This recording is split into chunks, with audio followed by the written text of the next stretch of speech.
Box art has always been a different animal in the United States. American offices of foreign game developers have felt that they could do box art better, and the end result is nothing short of a divine tragedy, which reflects the arrogance of a young industry and the complete absence of hindsight.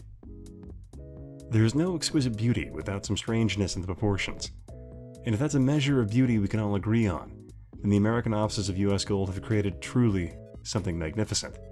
In my life I've seen many interesting things, but nothing has ever caught my eye and made me stop what I was doing to ponder why or how something exists quite like this image. This image to me represents something that cannot be measured in conventions. It has to be hubris of some sort, where the person that was taking the pictures had to have some idea of how strange it was, but through all the post-production they decided that it was fine. This is what they would launch with the product. We can all agree that creative license should be taken into account when moving a character from a video game into the harsh realm of reality. But this character was taken straight from the game, blue spandex and all. I feel like there had to have been a meeting where everyone in the room saw this image, and they were all too afraid to say something.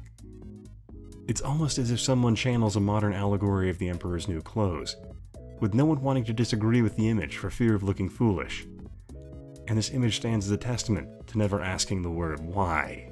My brief obsession with Metrocross has led me to look at some other pieces that are also on the spectrum of really bad decisions, but I still feel nothing quite matches Metrocross, but some other box art comes close.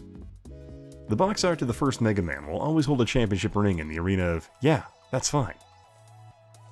The story goes that Mega Man wasn't seen as in the same regards as it is now, but was seen as a game that would only have limited success. However, the game sold pretty well, and it merited a North American release.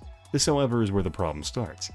The then president of Capcom USA ordered the game cover to be done by the next day. And what we see here is the end result of maybe, if I had to guess, 6 to 8 hours of work. My theory is that they tried to copy the Contra box art a little bit and try and capture a little bit of that run and gun flavor. But the end result looks something like a schizophrenic cop riding an invisible motorcycle, which ultimately it's amazing this got rubber stamped, and is actually blamed as a factor in Mega Man's initial poor reception in North America. The Mega Man franchise as a whole seems to have had box art that doesn't quite match the games. That didn't seem to be corrected for some time, but the franchise has endured and is fondly remembered by many, despite the really odd box art that's been chosen for many of the titles. Then there is this piece of box art, which is exactly what the game is. It's literally Ninja Golf, which I think the game box actually gives you a rough idea what to expect. There isn't much to be said about this one, aside from I believe this is kind of the standard for which most box art should be set in terms of a literal image that is just the title of the game.